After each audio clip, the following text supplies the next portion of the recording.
Divine Day family, I just figured you might want to join me for some story time. So, conveniently, my book that I'm reading, The Play of Consciousness by Swami Muktananda, the first 50 pages are missing from the book, so we're starting on chapter 8, The Mind.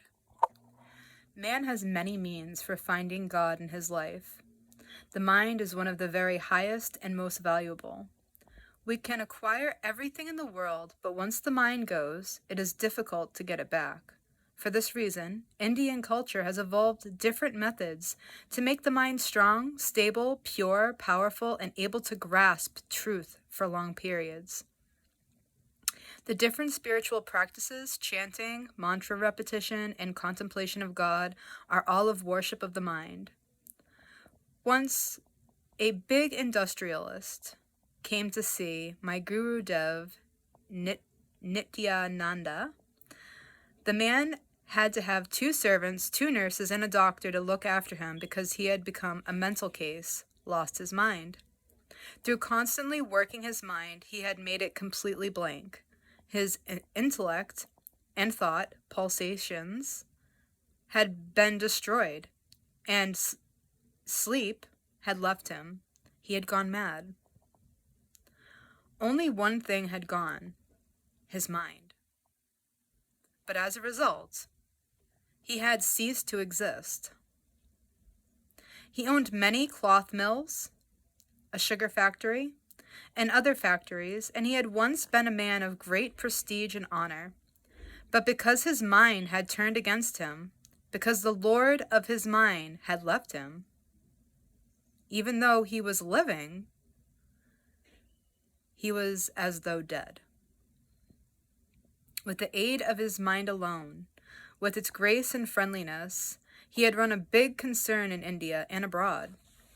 Now that his mind had become displeased with him and gone away, now that he was bereft of its company, he had fallen into its pathetic condition. The mind is of the utmost importance. Everything is contained in the mind. Once a foreign aristocrat came to see me and stayed in the ashram for a few days. One day he said, "Swamiji, I have no peace of mind. I am restless, and I cannot sleep properly. Life has no joy for me. Although I am very rich and have lots of property and prestige, I have no peace or contentment. I am always full of anxiety. I don't understand why I'm like this. Please show me some way out. I came to India because I heard meditation is considered very important here. In Delhi, on my way here, I met a holy woman whose company gave me such happiness. It was she who told me about you and said I must meet you. I would like my mind to be steady, peaceful, and alert. Please show me a method to make it this way. The mind is very valuable. You should not underestimate it or think it ordinary. The mind is the light of consciousness in a contracted form." Loving this. This is what we find in the sutra in the, do not ask me to say that word because that is Indian. The commentary on it states, I'm not going to be able to speak that either, but I will say the English version. "There is no other thing like the mind, for it is the goddess herself." Ha. The mind is the perceptible form of the goddess, or Chitti Kundalini. Probably pronouncing that wrong, but bear with me. And the whole universe has come into being by means of the mind. Likewise, the individual's lives, his life, through the agency of the mind. The mind is one pulsation of Chitti Shakti. God, who is the light of pure consciousness, is the infinite treasure of this divine power. Just as the million rays of the sun correspond to and are identical with the sun, The divine Shakti, which performs endless tasks, is within God and is not different from God. Although Shakti appears different in her many different functions, in reality, she is changeless. A sword is completely actionless in its scabbard.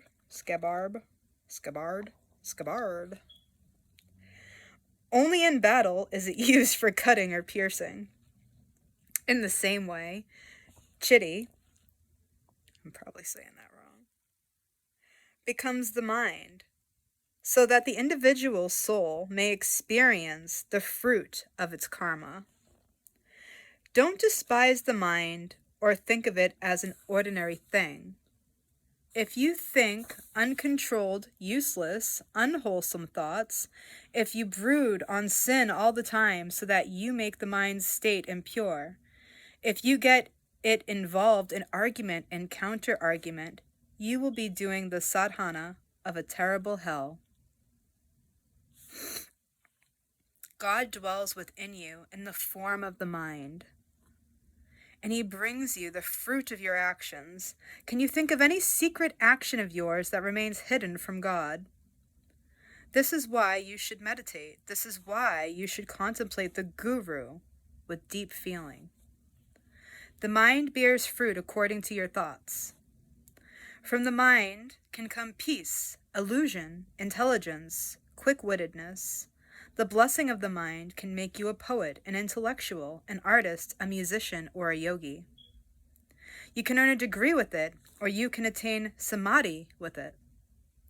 The mind is the guru. The mind is the activator of the Shakti, and it is the unchanging, unmodified state of nirvikalpa. Probably butchering that too. If the mind is corrupted, it will always cause trouble. It will always spoil whatever you do and ruin your path to liberation. An unclean mind is sheer hell. Take care of the mind. It is your friend that will bring you happiness. A pure mind is worthy of the Guru's highest love. So meditate with a peaceful mind. God, who lives in your mind, will be pleased quickly and show you his cosmic form in meditation. By the grace of the mind, you will easily attain contemplation of the self. What a precious treasure your mind is. When you own this great and wonderful Shakti, why are you sad? Why do you weep? Why do you feel miserable and inferior? Worship Shakti, who lives forever in your mind. Live your daily life always remembering your spiritual principle, which continually vibrates in each impulse of your mind. Everyone is filled with God in the form of consciousness. Even while you are in meditation, he will make your everyday life prosperous and happy. Let me give you an instance of this. A boy of very good Brahmin family used to come regularly to the ashram with his parents, who were themselves pious and virtuous people. The boy began to meditate spontaneously, and as he meditated, Shakti began to unfold within him. He repeated with great love the mantra he had received. The mantra, since it has charged with the mantra, since it is charged with the Shakti of Parashiva, the Supreme Guru. It is not a mantra in the ordinary sense, but a glorious, universal secret and divine power in which Parashiva and the Guru live as one. It is alive with consciousness. It possesses the power of omniscience. Mantra, I can't say that word. While repeating his mantra, sorry, that's an Indian word I cannot pronounce. I can try. Ready? Sarvajarna Balashalina. Yeah. Well, While repeating his mantra, the boy began to have many different experiences. He was just a young boy, but through the great power of the mantra vibrations, he began to acquire in meditation the knowledge of future events from the deity addressed in the mantra. One day, in his examinations, while approaching the mantra deity, one day, as his examinations were approaching, the mantra deity appeared to him in meditation and said, "You will be hurt in a car accident and won't be able to take your examination." When the boy told his parents this, they laughed and said, You just don't want to study. That's why you're making this up." However, 3 days later, it happened as predicted. Right hand was injured in a car accident, and he could not take his final exam. The following week, another surprising thing happened. He had gone with his brothers to play with an air gun on their farm. In the morning, the mantra deity appeared to him while he was in the tundra state and warned him, "Your gun wants human blood." He did not think anything of it, and in the evening he went with his brothers to play with the gun. On their return, the boy put the gun between his knees. As he bent over to unlock the door, the gun slipped. One of the boys who was standing next to him tried to catch it and accidentally pressed the trigger. The gun went off into the first boy's chest.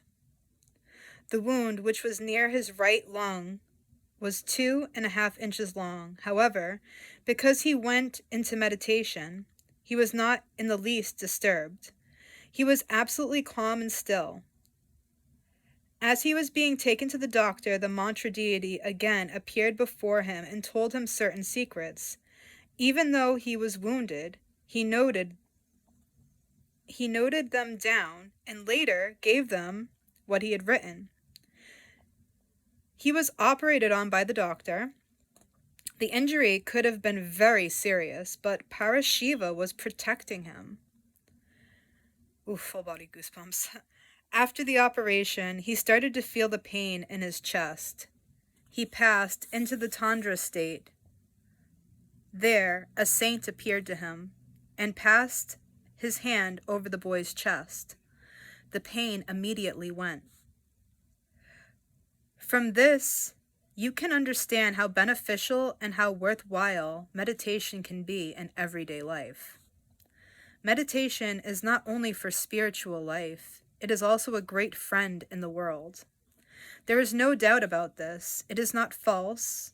It purifies the mind so that a student can pass any examination with high marks. As the mind becomes steady, the breath is retained for short periods in kumbhaka, which strengthens the nerves, improves blood circulation and digestion, and increases one's alertness. Those who meditate every day find that all the various common ailments are overcome.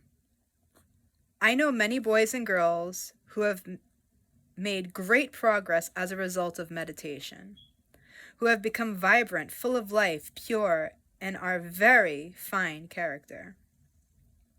And are of very fine character. Through meditation, the mind spontaneously becomes quiet, stable, and the movement of the breath becomes more relaxed.